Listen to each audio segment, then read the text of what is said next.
All right, so Netflix starts the Raw rendition. Yeah.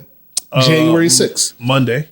Yes. That's right. And it's going to be the first Netflix on Raw. I mean, ideally, when we originally were introduced with the idea, it was kind of like going to be like borderline rated R.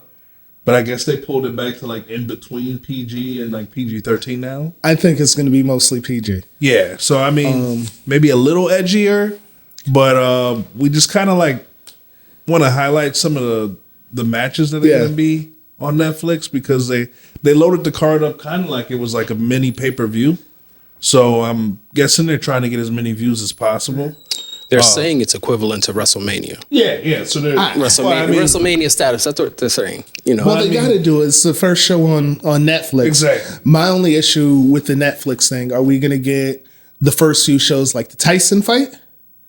Or is it going to run without a hitch? So I watched a live football game, NFL game on there last week, and there was no issues with it. Okay. It didn't stutter, didn't hesitate, watched it from beginning to end. No issues whatsoever. Right. I don't know where was the Tyson fight at? It was in Vegas? It was in Vegas. Yeah. So I don't know if it was just like maybe the equipment they were using or whatever, but the NFL game ran perfect. So I don't know if it's NFL using NFL equipment, boxing, or whatever production using their stuff, but I'm guessing if they're using their own production equipment, I don't think WWE is going to have an issue at all. Yeah, I don't think so because they've been running on Peacock for the last 4 years. Yeah, no issues. 6 years. Fine, that's true. And we're running live on there too, like live pay-per-views, PLEs every month, and no issue. So just want to go through the lineup for the matches we expect to see and kind of get you guys predictions, what you think's going on. So one of the first ones, Roman Reigns and Solo, his big rivalry that's been going since last year, WrestleMania. Yep. Going into this year's WrestleMania, it's a split of the tribes. So now we got the two tribal chiefs vying for position within the company. And what do you think? What do you think, Roman Reigns, Solo? What's going on? Solo is going to win. Yeah? He's going to win, definitely. Okay. Because here's the thing, right? With the exception of Survivor Series. No, it wasn't Survivor Series. It was the one they did overseas, right? WWE has been having the heels, whether it be Judgment Day, whether it be the all new, all different bloodline, lose and look foolish. Every pay-per-view, everything, Thanks. right? Solo has to win, right? I don't care if it's The Rock coming out to help. I don't care if it's the rest of the bloodline to help. He has to win to keep the new bloodline looking dangerous because they've been looking foolish, super foolish. And it would make sense because essentially I think these guys are going to go on through WrestleMania. So you can't have Roman go over this time around. You got to end it at the biggest stage. Exactly. You know what I mean? You At can least at the long-term Royal storytelling. Rumble. Exactly. Exactly. Like you're not going And to finish it now. That's one of the things you think about is like, okay, we know they're going to show, this is not the end of it. It's not going to end right here. It's probably going to end or mutate at WrestleMania. Yeah. So if the heel's going to win, who is Solo right now? Solo's technically the heel. If the heel's going to win, it's going to have to be between now and Elimination Chamber. Yeah, Right? and then you go gotta ahead. think about. Sorry to cut you off. Go ahead. You got to think about what's Drew gonna do. Right. That's the main player in this whole thing. Right. Well, we'll get there. Yeah. But like just for those two, ideally you got to get some wins under the new tribal chiefs belt. Yes. Before we move on. And with the added stipulation that the winner gets Paul Heyman services as the wise man. Yeah. Okay. So that's extra storytelling on top of that. That's true. That's a good point. The next one is going to be most anticipated. I think this should have been a match at last year's WrestleMania. Due to injuries, it didn't happen, and injuries ended up happening on both sides. Yeah. But CM Punk and Seth Rollins.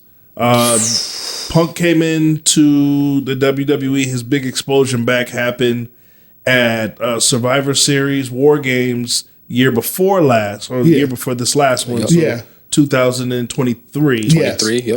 Was his his arrival that shocked the WrestleMania wrestling community And one of the first reactions that we saw was that match ending and Seth Rollins kind of having a tantrum right there and coming out of the ring. And, between him and Drew McIntyre, I would say Seth Rollins was the one that really, really seemed pissed off and, agitated. And that just started the heat for those two right there. And that heat has not slowed down at all. It's carried through, injuries through WrestleMania, which caused Punk to not be able to show up and have a match at WrestleMania, which then, Rollins got injured during WrestleMania, which kind of prolonged their anticipated rival up until this point, which is kind of like perfect timing. Yeah. So now we're on the road to WrestleMania, and these two are locking horns, and I don't know, it could go either way. It's a 50-50 shot, but so far as real life heat, these guys haven't had nice things to say about each other since before they were even working together. So what do you think, Chase? The promo, did y'all see the promo last week? The promo was full of fire, a lot of nuance.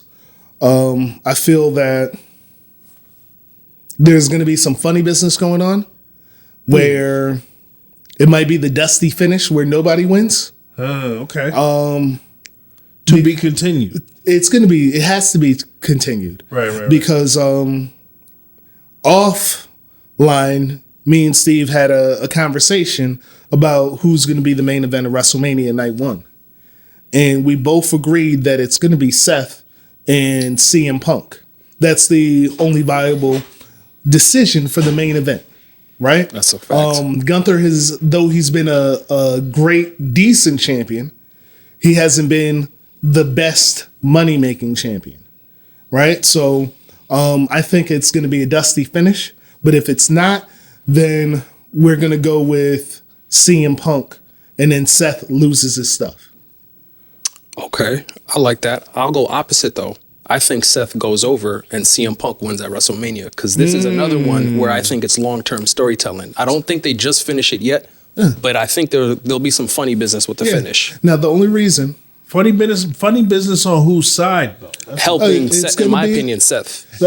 It's going to be on both sides.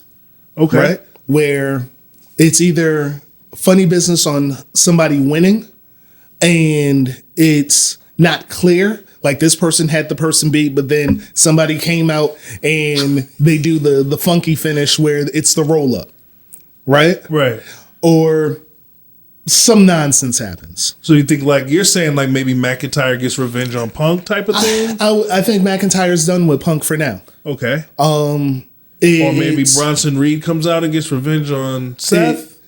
His foot is broken. That's not happening. Could be the bloodline. It could be the bloodline. The new bloodline. Because there is a favor that revenge on CM Punk for teaming up with Roman. It could go either way, though. Got you. Okay. It could go either way because on last night, Paul Heyman mentioned how Roman spent 10 years or whatever, 5-10 years, mad at Seth Rollins for the betrayal and couldn't get over it. They're on the same show again. So we don't know what's going to happen. So I would say, like, the most anticipated part of this match is probably going to be the ending. Because the ending is definitely going to set the stage for WrestleMania, right? Absolutely. Okay, cool. So excited to see that one. Next one up is going to be Morgan and Ripley. Now, these two, again, intense rivalry. Morgan was away on injury while Ripley just absolutely dominated all of 2023 going into 2024. Facts. Won the title, was just owning the women's staple. And, Morgan showed up, and when she showed up, they got into a little scuffle. Ripley dislocated her shoulder, and it seems like all of that energy, all of that momentum that Ripley created, Morgan just snatched it away from her. Ripley went down, had to forfeit the title. Morgan picks up the title.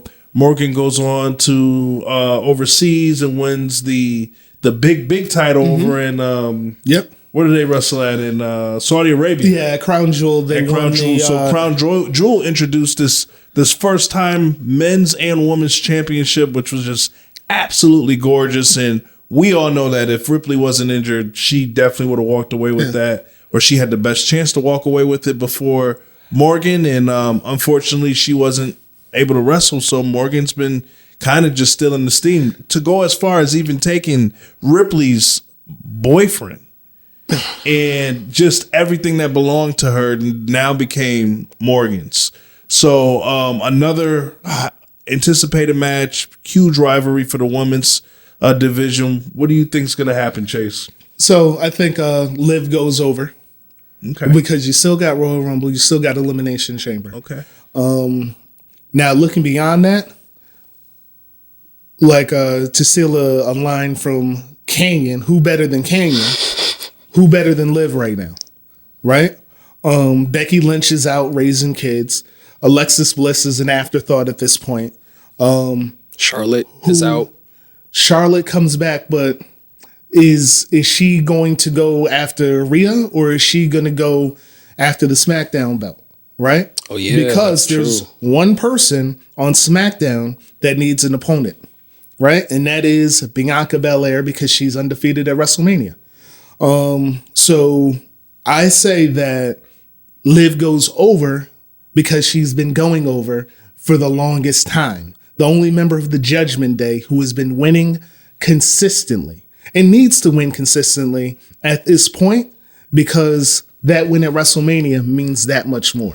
I agree. And on top of that, I agree with everything you said, but also a loss to Rhea at this point, I don't think it hurts her character at all. I think she's reached a plateau where it's not going to negatively affect her if Liv goes over again. But the thing about it is, Rhea doesn't need the belt. Liv needs the belt. Because when Liv didn't have the belt, a nosedive, so to speak. Yes. Certain people need the belt. Like Roman doesn't need a belt. Cody needs the belt. Right? I agree. So certain people need the belt. Rhea is not one of those people because she's super over. You know? Yep. So question then, with this match coming up, could we say that this match probably has the most potential to garner some type of interference in it, or some type of like staged ending where someone's cheated out of the win? Definitely. Okay. It's the Judgment Day. Yeah. It's in their playbook. And you got Raquel Rodriguez. Oh, I forgot all about her. So definitely. Rhea's going to almost win and look like she's going to win, but we know that a face looks good unless your name is Hulk Hogan, Terry Bollea, chasing the belt. Okay, fair enough. So, you know, Triple H in the Paul Levesque era of wrestling right now, he's known for his surprises, right? Any anticipated surprises in this match? Anything that might catch us off guard? Maybe the introduction of a new player? In this match? Yeah. For Rhea and Liv? Mm-hmm. Not really. I don't think so. Because nobody who hasn't been seen hasn't been involved with any of these people. Like if we talk about Asuka wasn't involved with them. We talk about Bianca. Bianca's on SmackDown, right? I could see why you asked that, for somebody to kind of even the playing field with her having Raquel Rodriguez, maybe but it just doesn't. But she's in. Isn't she's going to be the new United States or Intercontinental on her way to women's champion? So it's the field is a little bit too flooded right now. Too flooded to tell, huh? Yeah. Okay. Now here's a question I have for you guys, real quick. Now the new hottest heels in WWE. You know my favorites. The New Day. The New Day. Right?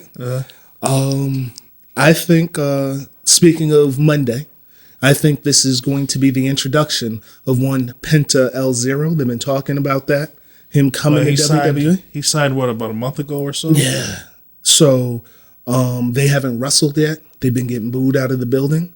I think they're about to do something really amazing. So there you go. That might be the surprise for our Netflix show. And I hope they interject themselves in something to do with Cody or something to do with CM Punk, because Kofi was in CM Punk's wedding. Yeah. Right? That's true. Cody has a win over Xavier Woods when they were in high school. Storytelling right there. So these things, I don't know. I just... like, that's what I'm intrigued by with WWE these days, seeing where that goes. The storytelling continues. That's exciting to see where that might go. Yeah. It'd be really cool to see Pentagram and them show up. Yeah.